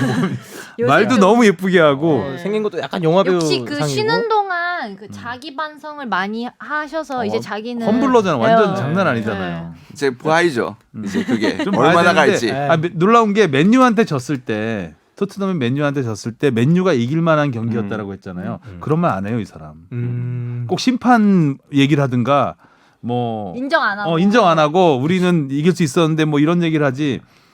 그리고 그 토트넘이 작년에 그 맨유하고 붙었을 때가 아마 붙었던 경기가 있는데 정확히 몇 월 11월인가 그랬던 것 같은데 그때 그 맨유가 그때는 3대 0으로 졌어요. 토트넘한테. 네. 그때 무리뉴가 맨유 감독 시절에 음. 그때 경기가 끝난 다음에 팬들이 하도 뭐라 그러니까 나는 프리미어리그를 3번이나 우승하는 감독이다. 아, 예의를 지켜라. 와 경배하라. 굉장히 거만하게 얘기를 예의 했죠. 지켜. 예의. 그래갖고 그랬는데, 그랬던 무리뉴가. 홈블러 댄스. 1년 만에 우리 무리뉴가 달라졌어요. 그러니까. 어쨌든 또 맨유 얘기로 와버렸어요. 우리 기승전 메뉴가 되는. 이렇게 해서 이제 손흥민 선수 이 경기에서 또 화제가 된 게 그 17살 데뷔한 선수한테 공을 네. 줬잖아요. 패럿. 경기 끝나고 무리뉴가 공을 들고 손흥민한테 가서 그 화면상으로만 보기에는 네. 그 공을 이제 손흥민 옷 속에 넣어가라는 이 제스처를 취했거든요. 그래서 손흥민이 됐다고 하니까 그 공을 가져와서 그 17살 토리 뭐였지 이름이? 데뷔한 친구. 토리 패럿. 토리 네. 패럿에게 이제 그 공을 넘겨주는 모습이 있었는데 나중에 외신 기사들을 보니까 그때 손흥민한테 공을 주려고 했던 게 아니라 손흥민한테 이 공을 오늘 데뷔한 쟤한테 줘도 되겠느냐라고 양해를 무리뉴가 구했다고요. 먼저. 네, 손흥민 당연하죠 해서 갖다 줬다는 이게 정확한 워딩인지는 모르겠는데 외신 기사들은 다 그렇게 났더라고요. 저는 그렇군요. 그 이 골이 아무튼 분명히 손흥민 선수한테도 그리고 그러니까 이미 골이 들어가는 순간 전 세계의 SNS가 사실 난리가 났습니다. 그 실시간으로. 네. 그러니까 저는 그게 굉장히 인상적이었는데 이거 며칠 가겠다라는 생각이 들었는데 경기가 다 끝나자마자 손흥민 선수가 공을 챙겼어요. 그리고 굉장히 한동안 오래 들고 있었습니다. 들고 있었죠. 예, 예. 본인도 뿌듯했어요 표정이. 네. 아, 저는 나 멋있었다. 그래서 이거를 본인이 챙기려나 보다 사실 했었어요. 근데 그러더니 조금 있다가 공을 내려놓더라고요. 내려놓더니 이제 그걸 이제 무리뉴가 감독이 다시 들고 이제 뭐 하길래 그러고 결국에 이제 페럿에게 가길래 뭔가 좀 솔직히 그냥 손흥민 선수인데 갖고 싶었던 게 아닌가라는 생각은 좀 들었어요. 맞아요. 처음에 계속 들고 다녔어요. 들고 다니다가 어느 순간 놓더라고요 공을 밑으로 놓고 이제 다른 선수들하고 이야기를 하고 싶었을 있는데 것 같아요. 무리뉴 감독이 그걸 들고 가서 옷 속에 넣어주는 제스처를 취하더니 손흥민이 웃으면서 뒤로 물러서니까 가져와서 페럿에게 주는 참 손흥민 무리뉴 둘이 합치니까 이 그 경기 하나에 이야기심도 스토리가. 명장면이 네. 명장면과 스토리가 끊이질 않는 것 같아요. 다큐로 만들어야 될 것 같아요 진짜. 만들고 있어요 열심히 지금. 그때 뭐 포체티노 경질당하는 모습이 어디서, 또 맞아요. 아마존 뭐 만들고 아마존에서 만들고 만들고 있는데 있다고? 라커룸을 못 찍겠다고 그때 이번에 맨유를 갔을 때 맨유에서 못 찍게 못 했죠. 찍게 했죠 라커룸. 또. 올드 트래포드에서 못 찍는다. 그러니까 그런 것들이 어떻게 보면은 그들이 그 장소를 또 신성시하는 뭐 올드 그들만의 트래포드는 또 나름 자존심이 있는 장소잖아요. 네. 거기서 다른 팀을 위해서 카메라가 들어간다는 건 용납을 할 수 없었던 싫다 거예요. 이거죠. 또 무리뉴니까 그렇지. 더 싫었을 수도 있지. 뭐 그건 인정해주죠. 그렇습니다. 손흥민 선수가 일단 사실 그 무리뉴 체제 이후에 슈팅 수수 줄어들고 도움만 늘어나고 네. 골 수가 줄어드는 게 아니냐 했는데 지금 10골을 넣으면서 데뷔 후에 가장 빠른 페이스로 네. 두 자릿수 득점을 넣었거든요. 올해는 개인 최다 골도 한번 도전해 볼 만할 것 같습니다. 저는 뭐 약간은 좀 더 봐야 된다라는 생각이에요. 그렇죠. 왜냐면 일단 기본적으로 슈팅 수가 줄었기 때문에 무리뉴의 전술이 있기 때문에 네, 슈팅 수가 줄었기 때문에 지금은 이 슈팅이 줄어든 상황에서 이렇게 인상적인 거를 빵빵 터트려주고 있지만 아무래도 사람의 몸이라는 거는 그 사이클을 그렇죠. 타게 네. 되거든요. 그러면 내려왔을 때 또 분명히 잘 극복을 해야 될 것 같아서 체력적인 부분은 여전히 네. 굉장히 네. 우려스러운 부분이죠. 네, 곧 있으면 또 박싱데이 찾아오기 때문에 체력적인 게 진짜 제일 중요할 것 같습니다. 피곤하지. 그렇습니다. 손흥민 선수 얘기는 여기까지 하기로 하고요. 그 다음에 우리의 박항서 매직 베트남을 뒤집고 있습니다 지금. 그러니까 근데 실제로 우리 방송에 나갈 때쯤 결과가 나왔을 것 오늘 밤이죠. 네. 오늘 밤에 같아가지고. 인도네시아와 결승전을 치르는데 뭐 어쩔 수 없죠. 뭐 지금까지 네. 했던 얘기 뭐 잠시 나눠보죠. 또 이정찬 기자는 지난번 스즈키컵 우승할 때 현지 취재를 가서 박항서 감독 단독 인터뷰도 하고 박항서 감독과 아주 친분이 지인으로서 카톡에 저장돼 있나요, 친구로? 네, 네. 뭔가 멋있어 보였다. 아니 그런 건 아니고 박항서 감독이 그러니까 저 그 처음 기자 되고 저를 좀 좋게 보였었나 봐요. 아 진짜요? 그래서 그 나중에 저도 들은 얘기인데 소개팅도 해주시려고 그랬었다고 그러더라고요. 결혼한지 모르고. 아이고야. 아니 결혼하기 결혼하기 전에, 전에? 예, 결혼하기 전에. 아 진짜요? 예. 아쉬우셔서 말씀하시는 거예요. 그러니까 중매 서시려고 사실 그러니까 그때는 소개팅 수준이 아니고 중매를 거의 진짜 서시려고 했었는데 그 이제 지금 이제 결혼하신 분이죠 그분도. 그러니까 그 신부 측의 아버님께서 거절하신 것으로. 아이고야. 신부 측이 꽤 유력까지 AI를 냅두고 어디로? 그러니까 그 프로축구 연맹의 높은 그 고위 직원의 따님입니다. 대충 누군지 알 것 같은데 왜지? 음악하지 않았나요 그분 혹시? 그러니까 예체능을 하셨죠. 예체능을 하셨죠. 여러분의 왠지 검색 알 것 같, 능력, 왠지 누군지 알 것 같아. 검색 누구 능력 딸인지. 기대하겠습니다. 알겠습니다. 그래도 기자로서의 좀 질척되기 위해서는 그런 연을 맺으면 안 되는 거 아니겠습니까? 제대로 질척될 수 있었죠. 그러니까 제대로 지적될 수 있었는데. 그렇게 되면은 뭔가 연줄이 생겨가지고 너무 내부자가 될 수 있는 우려가 있어요. 한 자리 먹고. 위험한 기자네. 아니 까였어요. 까였어요. 아니, 네, 농담이고요. 자, 박항서 네, 얘기를 네, 하는데 네. 무슨? 박항서 감독님 그냥 개인적인 에피소드를 얘기하면은 굉장히 정이 많으신 분이에요. 굉장히 정이 많죠. 네, 굉장히 정이 많으세요. 그래서 보면 좀 안아주고 싶은 캐릭터. 네. 중계로만 봤을 때도 뭐 선수들한테 뽀뽀하거나 뭐 안거나 그런 장면들이 네, 있었죠. 맞아요. 조금 다혈질적이시고 막 순간에 막 분노를 못 참고 막 이러시는 건 있고 그리고 분노하신 상황에서는 의사소통이 잘 안 돼요.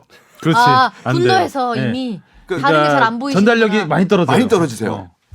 평상시에도 그렇게 전달력이 뛰어나신 분은 아니기 때문에 아마 다름이. 조광래 감독 사장님하고 두 분이서 분노하시면은 오. 옆에 있는 사람은 정말 이거는 우주의 대화가 펼쳐집니다. 그때는 통역이 필요해요. 통역이 있어도 안 될 것 같아요. 통역이 필요해요. 그래서 저는 실제로 그런 경험이 있어요. 그러니까 그 박항서 심한 감독 사투리로 그냥 박항서 감독의 전남과 조광래 감독의 경남이 이제 맞붙었던 경기였는데 2010년 총가 그랬을 거예요. 최고다. 10년 총가 2000. 근데 1대1로 비겼는데 두 분 다 경기력이 굉장히 마음에 안 드셨던 경기. 그러니까 두 분 다 이 경기는 우리가 이겼어야 되는 경기라고 생각하는 경기. 둘 다 두 분 다 둘 다 들어오셔서 극대노. 뭐라고 극대노 하시네. 조광래 감독이 극대노. 뭐 이렇게 가지고 박항서 감독은 뭔가 조금 더 강한 어조로 말씀하시는데 못 알아듣겠는 건 똑같아. 통역이 됐습니까? 약간- 그래서 지금 뭐 열심히 활동하고 있는 서우정 기자 있잖아요. 서우정 기자가 네. 마산 출신입니다. 아 지역구거든요. 그래서 원어민이구나. 네, 원어민께서 해석을 해주셨죠. 이거는 역시. 지금 이러이러한 퍼스트 상황이고 랭귀지가 중요해. 거기에 이제 끄덕끄덕. 지문까지 음. 이거는 이 말의 의미는 이런 의미다. 그러니까. 원어민은 그래도 다 알아듣는군요. 그렇죠. 알아듣죠. 네. 왜냐 억양으로 알아들으니까. 음. 근데 억양이 점점 세지거든요. 이게 약간 흥분하면. 나중에 영상이나 찾아봐야 되겠다. 그러니까 네. 되게 궁금하다. 기본적으로 단어도 조금 다르게 쓰는 사투리들이 있기 때문에 묻었어요? 입에 뭐 묻은 주신 아나운서였습니다. 닦아주시고요. 뭐지? 자, 인도네시아와 결승전 뭐 예선에서 만나서 2대1로 이겼던 팀이기 어렵게 때문에 이겼죠, 근데 그때도. 예, 네. 승리가 예상이 되긴 하는데 지금 베트남 사정이 좀 안 좋아요. 그죠? 그렇죠. 부상 선수들이 많이 나왔어요. 아. 그것도 맨 앞에 우리가 참 베트남 선수 중에서 가장 띠엔이? 많이 아는 띠엔? 인 선수 꽝하이. 꽝아이. 꽝하이가 먼저 다쳤죠. 부상으로 예선에서 낙마를 했고 그다음 띠엔링이 준결승에서 다쳤어요. 나올 수 있는지 없는지 지금 띠엔님 잘 잘 모르겠어요. 하던데. 띠엔님 되게 잘 헤트트릭하고 지금 하던데. 득점 네. 1위일 거예요 아마. 네. 예. 아마 초 베트남급 선수라고 하드웨어를 갖고 있잖아요. 키도 184에다가 조금 불리하네. 굉장히 눈에 띄는 선수. 그 베트남에 갔을 때 처음 가셨을 때부터도 이렇게 좀 연락을 해보서 박항서 감독 그리고 이영진 코치한테 얘기를 들어보면 그 우리 선수 그러니까 정확하게 설명은 하진 않으세요. 근데 우리 선수들보다 나은 부분도 있다고 말씀을 하실 정도예요. 네. 근데 이제 그 일단은 이미 다 성인이 돼 있는 상황이기 때문에 그러니까 뭔가 그 감독님들이나 코치님들이 새롭게 바꿀 수 있는 게 그렇게 많지는 않은 상황인 거죠. 그리고 팀적으로는 더더욱 어떻게 보면 그렇고요. 그러니까 그래서 아무래도 우리 대표팀과의 격차는 굉장히 있죠. 크다고 이제 얘기를 하시면서도 그게 그러니까 정확하게 설명은 못하세요. 근데 어떠한 면에서는 우리 선수들보다 나은 부분도 있다라고만 그렇게 얘기를 하시더라고요. 정신적인 부분이 아닐까 생각해요. 음. 네. 그 박항서 감독이 자주 얘기하는 말이 이제 베트남 정신이라는 정신. 말을 얘기해요. 근데 진짜 베트남 스피릿이 있어요. 그런 단어가 있어요. 힘이 있는 민족이다. 그럼 그거를 이제 박항서 감독이 팀을 하나로 이끌어준 거네요. 하나로 네. 묶는데 굉장히 큰 역할을 해서 어쩌면 박항서 감독의 스타일과도 굉장히 맞는 팀이다. 그렇죠. 네. 라는 생각이 들더라고요. 그리고 그런 부분, 그러니까 작은 부분들을 좀 그러니까 근본은 건드리지 않고 작은 부분들에서 좀 고쳐서 전반적으로 큰 변화를 이끄셨던 것 같아요. 그러니까 그 음식 같은 것도 굉장히 많이 바꾸셨다고 해요. 뭐 특히 좋은 음식으로. 특히 이제 체력 키우려고 뭔가 더. 근데 그게 참 섣불리 다가가면은 그게 굉장히 문화적인 부분이어가지고 반감을 크게 살 수 있는 부분이거든요. 근데 잘 설득을 한 거죠. 커뮤니케이션을 잘한 거죠. 그러니까 사실 선수들이 매일 아침마다 당연히 뭐 베트남 사람들이니까 쌀국수를 먹는다고 해요. 근데 쌀국수가 경기를 하는 선수들에게 좋은 음식은 아닙니다. 일단은 조금 더 고단백 식사를 하는 게 그 선수들이 힘을 내기에는 훨씬 더 유리한 부분이어서 그러니까 그런 부분을 좀 과학적으로 설득을 하셨다고 해요. 그래서 이런 부분들에 대한 접근부터 해서 조금씩 바꿔 나가셨는데 이게 뭐 지금 지난번에도 뭐 그 이제 뽕 작가도 물어봐서 다들 얘기를 해줬지만 이 동남아시안 게임이거든요. 그러니까 종합대회예요. 이 종합대회에서 축구 우승하는 게 뭐가 그렇게 큰 그거냐고 생각을 하실지도 모르지만 그 우리 이제 박항서 감독 때문에 더 친숙해지신 그 베트남의 총리 응우의 수엉푹 총리 그 이제 좀 머리숱 좀 없으시고 네. 맨날 그 박항서 감독을 따뜻하게 안아주시는 형 그분과 같아 박항서 감독. 박항서 감독이 형일 수도 있겠구나. 네. 그분이 이번에 재계약하면서 진짜 우리는 월드컵 본선도 사실 그렇게 큰 게 기대를 하지 않고 있고 오로지 이 대회 우승만 해주셨으면 좋겠다라고 강하게 부탁을 하셨다고 해요. 그러니까 그 정도로 어떻게 보면은 베트남 국민들한테는 굉장히 의미가 큰 대회이죠. 저는 뭐 60년만이니까. 저는 베트남 내부에서 인기 있는 건 뭐 당연히 이해가 가지만 우리나라에서까지 이렇게 인기가 있는 거는 정말 신기한 의외로 게 반응이 너무 뜨거운 것 저 같아요. 어제도 봤어요. 제가 SBS 스포츠에서 하이라이트로 계속 아, 나왔거든요. 그렇죠. 그저께 경기는 그저께 했고. 네네. 예. 그러니까 작년에 이제 한 스즈키컵까지 우승할 때는 이제 그때 좀 반짝하는 걸 수도 있으니까 그때까지는 이해가 갔는데 지금까지 이게 계속 그거는 유지가 되고 순수하게 있고 축구만의 경기니까 우리 네. 아시안컵 같은 거 그런 대회고 또 성인 축구잖아요. 그 스키컵은 이번에는 22세 이하 22세. 팀이 나간 팀이에요. 그러니까요. 경기예요. 그러니까 이거를 잘하는 거를 또 사실 그렇게 막 겁이 날 정도예요. 저는 왜 어떤 부분에서 겁이 나냐면 우리가 23세 이제 우리 올림픽 예선을 최종 예선을 치르잖아요. 그렇죠. 곧 치르죠. 순위가 엇갈리면 그러니까 우리가 그 1위를 하는데 베트남이 2위를 하거나 베트남이 1위를 하는데 우리가 조 2위를 하면 8강에서 만납니다. 8강에서 만나면 둘 팀 중에 한 팀은 반드시 올림픽을 못 갑니다.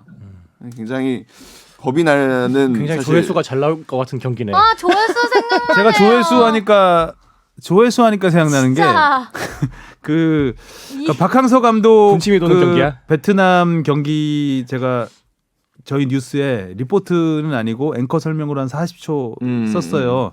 근데 그게 팔뉴스 조회수 1등을 2번이나 했어요. 그러니까 경기가. 그 저도 신기한 게 그러니까 그 손흥민이 뛰는 토트넘 경기 하이라이트가 조회수가 한 100만 정도가 찍히는데 여기 SBS 스포츠 그 유튜브 채널에서 올리는 그 최근 베트남 하이라이트 경기가 그 정도 찍히거든요. 맞아요. 이게 그러니까 토트넘 경기와 베트남 경기가 맞먹을 정도의 조회수면 진짜 상당한 관심을 끌고 있다. 근데 경기가 재밌어요. 베트남 경기가.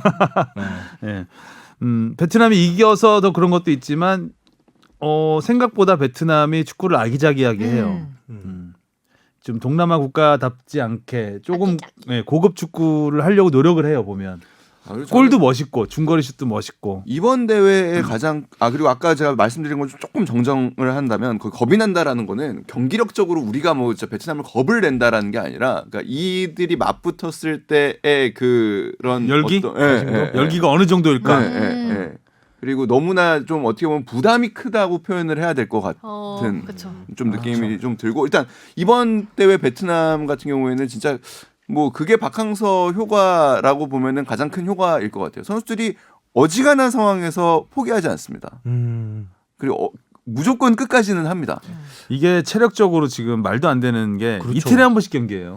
맞아. 뭐 2, 3일에 한 경기씩.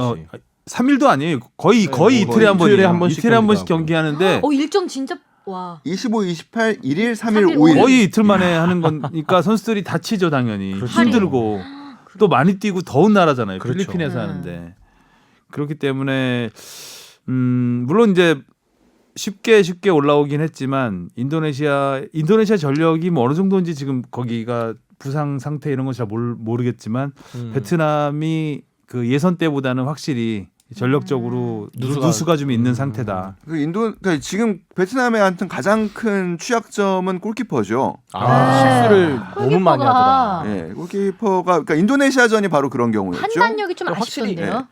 인도네시아도 그랬고 태국전도 태국전은 그랬잖아요. 심각했죠. 태국전은 말도 안 되는 거였고. 그러니까 그 경기는 그러니까 진짜 전반 11분에 2대0이잖아요. 그 두 골 다 골키퍼 실수로. 네. 거기서 한두 골을 더 허용하면은 베트남이 떨어질 수 있는 상황입니다. 그 분위기를 만약에 태국이 탔다면 근데 태국도 참 못하더라. 그러니까요. 니시노 너. 독인 개긴. 하긴 자강두천. 전반 11분만 2골 넣었으면은 잘만 했어도 됐는데 2대0으로 진 경기잖아요. 결과적으로 그 실수는 먹지 말아야 될 거를 먹었으니까. 근데 이 경기에서도 사실 박항서 감독이 굉장히 승부수를 일찍 일찍 띄웠죠. 그러니까 2대 전반 한 20분 20분 정도에 바로 하득진 우리 이제 우리 하득진 선수 득진이 너무 정겨워. 정겹죠. 우리나라 이름 같네요. 네. 그리고 외모도 약간 우리나라 사람 비슷한 것 같아. 하득진. 네. 띠엔링도 약간 그쪽이 베트남이 몽골리안이에요. 우리하고 계열이네요. 굉장히 같은 그 비슷한 외모들이 많아요. 그런 선수. 또 골키퍼가 문제네.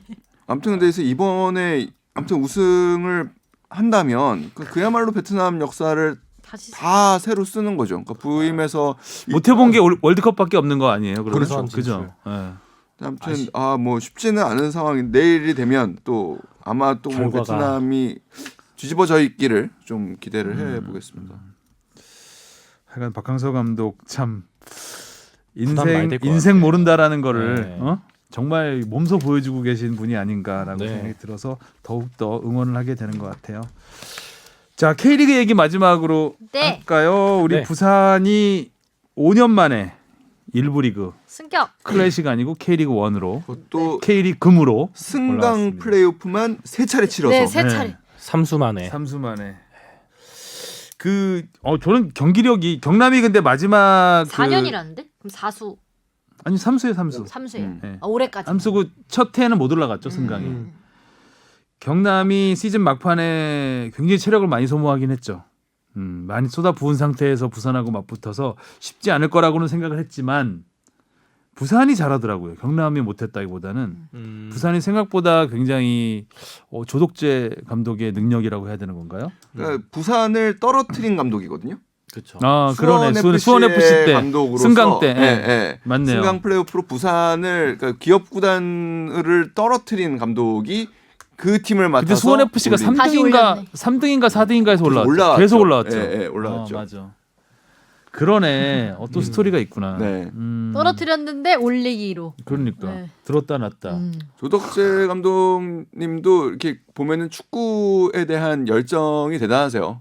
그리고 뭐 예전에 우리 지금 어떻게 보면은 굉장히 힘든 시기를 겪고 있는 이승우 선수를 계속 유럽에서 오면 그리고 그때 이제 바르셀로나에서 징계, 그러니까 너무 어린 나이에 갔다는 이유로 이제 못할 때 이승우 선수를 직접 수원 FC에 데리고 와가지고 훈련을 시키기도 하셨었고, 뭐 아는, 그러니까 이 연구도 굉장히 많이 하시는 분이고, 그래서 뭐 저는 준비된 지도자라는 생각입니다. 그래서 그 부산을 올 시즌 굉장히 잘 이끄셨고, 광주가 너무 독주를 했기 때문에 그 빛에는 좀 가려져 있었지만. 계속 지금 유지를 하고 있거든요, 경기력을. 그래서 저는 이렇게 일부 리그에 올라온다고 해도 이렇게 크게 어렵지 않지 않을까라는 맞아요. 저도 그 생각을 했어요. 해요. 또 전력을 더 보강하겠죠. 투자도 더 할 것이고. 그렇죠. 올라갔으니까. 이번에 보니까 끝나고 정몽규 회장 행가래도 쳐주던데. 아유, 뭐 비행기도 사시고. 애들 힘 다 빠졌는데 또 네. 행가래 받는 건 뭐야? 또. 요즘 뭐 정 회장님 뭐 일단 비행기도 사시고 뭐 이제 일단 뭐 어떻게 될지 하여튼 모르겠어요. 투자를 뭐 많이 할 것으로 예상이 돼서 내년 시즌이 생각보다 좋은 성적도 가능하겠다. 일단 상위 스플릿은 노려볼만 하겠다라는 생각이 들더라고. 지금 이 전력만 가지고 와도 K리그에서 크게 밀리진 않겠다. 잘하긴 밀리진 했죠. 않- 저는 투자가 계속 오면 좋긴 한데 지금 있는 선수들을 잘 지키기만 했어도 참 좋겠다는 생각이 들어요. 특히 이번 경기 보니까 호물로 선수나 디에고 선수 같은 선수들이 워낙 잘해주고 호물로 선수는 또 스타성이 있더라고요. 허물로. 막 이게 부사이다. 아니, 한국말 엄청 잘해요. 네, 잘하죠. 또 네. 커뮤니티에 돌아다니는 거 보니까 한 축구 팬한테 한국말 잘해요? 야, 제가 이- 그때 부산 사투리를 잘해요. 인터뷰에서 정말 잘해요. 말 잘하고 네. 욕도 잘하고. 욕 잘하고 막 인사 욕부터- 똑바로 해라 뭐 이렇게 욕부터 하고 배웠다고. 아, 그래? 네. 집중해라 막 이런 말 되게 잘하고. 한간엔 또 이 선수가 뭐 또 이적설에 휘말릴 수도 있을 것 같더라고요. 그래서 허물로. 과거에 경남에서 말컹 선수가 나갔던 것처럼 호물로 선수가 참 있어주면 근데 좋을 것 그 같은데. 부산 아이파크에 대한 애정이 엄청 네. 그 팀에 대한 애정이 엄청 많더라고요. 그날 그래서. 또 경기 이기고 새벽 4시에 감성 인스타를 한 게 또 글도 올려갖고 네, 화제가 되기도 했었고. 누가요? 호물로 호물로가요? 선수가 허물로가 뭐라고 우리 올렸어요? 물로 뭐 이렇게 뭐 부산 사랑아 뭐 이렇게 영어로 이렇게 자라락 써놨었는데 아. 새벽 4시에 안 자고 호물 엄청 귀여워요. 이름도 귀엽네요. 허물로. 네. 애기 아빠. 이게 주물르고 싶은 이름인데요. 허물로. 내 마음은 어디로 호물로. 호물로. 일단 왜 제2의 말컹처럼 네. 뭐라고요? 아유 미안합니다. 제2의 말컹처럼 일부 리그를 한번 거쳐서 음 증명이 되면 자기 몸값도 뛰니까 더 그렇죠. 그렇게 뭐 떠날 만한 그건 아닌 것 같아요. 오히려 팀 환경이 좋아졌으니까 더 한번 해볼 수 있는 그 분위기가 아닌가 생각이 부산에 또 듭니다. 좋은 선수들이 많죠. 네, 뭐 김문환 선수도 반면에 워낙- 이제 경남은 안방에서 그렇게 돼서 네, 참 건넌방에서 그렇게 된 것도 아니고 특히 그 안방에서 중계 그렇게 돼가지고 그 막 우는데 팬들 네. 가슴이 아팠어요. 맞아요. 그쵸 막 웃고 팬들 있어요. 우는데 막 호물로 북치고 막 그러고 있어갖고 조금 마음이 아파. 너무 희비가 완전히 네. 금병이 네. 엇갈렸어요. 화면에 잡히는데 그 경남 팬들의 표정을 뭐라 말로 표현할 수 없게. 그러니까 그 여자분 한 분 너무 서럽게 네. 우신 분 한 분 맞아요. 있잖아요. 저는 그게 이야기가 좀 제일 와닿았어요. 두 번째는 좀 익숙할 줄 알았는데 생각보다 슬프더라. 너무 슬프더라. 이런 너무 얘기 빨리 좀 왔죠 두 번째가. 네. 2년 만에 왔으니까. 그래도 뭐 다시 그러니까 저력이 있으니까요. 올라온 저력도 있고 지난 시즌에 2위를 한 팀이잖아요. 네. 그래서 아무튼 다시 저는 그러니까 그렇게 좀 바라보지는 않았으면 좋겠어요. 그러니까 이게 승강제가 되고 어떤 팀이 강등이 되면 언론들도 뭔가 그 팀에서 막 안 좋은 점을 찾고 문제 그러니까 자꾸 문제를 맞아요. 어떻게 불화설 네, 네. 네. 그래서 끼워서 어. 그 팀이 이렇게 될 수밖에 없었던 거를 꼭 설명하려고 하거든요. 그렇지. 그리고- 갖다 붙이는 거죠. 네, 네. 아이고 그쵸. 근데 열심히 해도 떨어질 수 있는 겁니다. 그러니까 공부 열심히 했는데 성적 떨어질 수 있는 거잖아요. 다른 그럼요. 경쟁 사회에서. 그러니까 그거를 막 누가 잘못했고 그거를 또 뭐 원인을 물론 우리 지난 시즌 2위가 한 팀이 올 시즌에 이렇게 강등까지 가게 된 거를 분석은 해야겠지만 그거를 어떤 사람에게 죄를 묻고 이 프런트가 그 팀을 너무 흔들었어 뭐 이렇게 갈 거는 아니라는 생각을 좀 그렇죠. 합니다. 예. 경남도 뭐 참 잘해보려다가 이렇게 된 거잖아요. 네. 그렇죠. 처음에 챔피언스리그까지 어떻게 잘해보려다가 거기서부터 뭔가 삐끗하면서 톱니바퀴가 이제 안 맞아 돌아가기 시작하면서 점점 좀 어려워지긴 했는데 하트는 왜 그렸습니까? 이거가? 갑자기? 경남한테 갑자기? 보내는 겁니까? 울산한테 보내는 겁니까? 경남 아 요즘에 VIP에 너무 빠져서 지내서 그런지 그런 하트 이런 거 굉장히 아 VIP 보세요.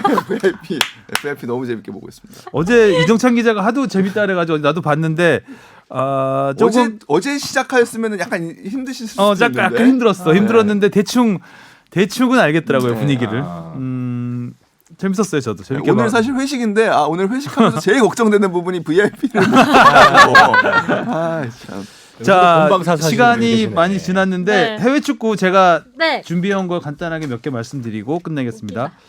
리버풀이 16경기 연속 무패 행진을 이어가면서 선두. 기가 막혀요. 1등이랑 네. 2등 차이가 많이 나던데요. 또 1, 2등이 이제 8점 차이가 나고 2등 레스터 시티도 레스터 뭐 시티. 지금 네, 8연승. 잘하죠. 제이미 바디 8경기 연속골. 리버풀하고 바디. 8점 차인데 크리스마스 연휴 기간까지는 아닌가? 12월 22일에 맨시티하고 레스터 시티가 붙고요. 27일에 레스터 시티가 또 리버풀하고 붙습니다. 여기서 이제 레스터 시티의 진가를 봐야 되겠죠. 이 두 경기를 만약에 잡는다. 그러면 리버풀도 해볼 만하죠.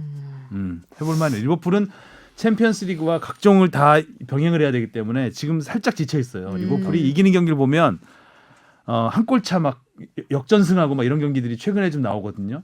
조금 지쳤나 보다. 지쳐가는 게 보여서 레스터는 그냥 프리미어리그에만 올인하면 되거든요. 그래서 어떤 일이 벌어날지 이 아마 12월 두 경기가 굉장히 중요할 것 같고요. 그리고 브랜든 로저스 감독 자체로도 일단은 리버풀에서 거의 우승 직전까지 그렇죠. 갔다가 결국에 경질이 됐던 지도자죠. 어떻게 보면 지금 클럽의 리버풀의 발판을 놓은 사람이죠. 반면에 아스날은 42년 만에 9경기 무승으로 허덕이다가 오늘 새벽에 처음 그쵸. 이겼죠. 네. 10경기 만에 승리를 따내면서 웨스트햄의 3대1 역전승. 근데 경기를 보니까 아스날이 결코 잘한 경기는 아니더라고요. 경기 내용은 아직도 많이 미흡하더라고요. 이건 아스날이 아니야. 아니스날이야. 안스날. 18살 마르티넬리라는 선수가 데뷔전 데뷔골을 넣으면서 안스날의 승리를 이끌었고요. 그리고 라리가에서는 이제 메시가 35번째 헤트트릭 하면서 호날두의 기록을 또 하나 지웠습니다. 네. 최다 헤트트릭 또 호날두. 다 지워. 발롱도르에서도 6번 타면서 네. 호날두를 앞서갔고요. 또 이 경기에서는 이제 수아레스의 백힐 슛이 화제가 됐었잖아요. 너무 멋있던데요? 그건 이제 뭐 순간 개인기로 한 것이고 손흥민 선수하고 뭐 비교가 좀 됐는데 네. 손흥민 선수는 정말 그야말로 원맨쇼였죠. 하나의 뭐라고 해 그 골 장면만 떼어놓고 보면 기승전결이 들어간 하나의 한 편의 단편 소설이라고 하는 너무 많이 치는 거 아닙니까? 너무 많이 치나? 아니 그러니까 그 수아레스는 그러니까 주먹. 결밖에 없잖아 결. 수습이 안 되네. 막걸리. 너무 편파적이었다. 기승전손 갈 거야 기승전손으로. 다음 방송에 태극기 걸어 가라. 태극기 너무 태극기. 우리 제일 처음에 그 시그널 음악도 애국가로 바꾸는 걸로. 어디 수아레스 따위가. 박지성한테 유니폼 받던 애가. 그러니까. 자 오늘은 여기까지 하겠습니다. 네. 오늘은 축덕수덕의 회식이 있는 날. 와. 회를 안 먹는 주밥회가 연어회를 먹는 날입니다. 네, 연어는 연어회 먹습니다. 아시아의 연어를 준비했다고 하니까 살모노브 맛있게 먹고 아시아. 네. 다음 주에 찾아뵙겠습니다. 수고하셨습니다. 고생하셨어요. 고맙습니다. 다음 주에 봬요.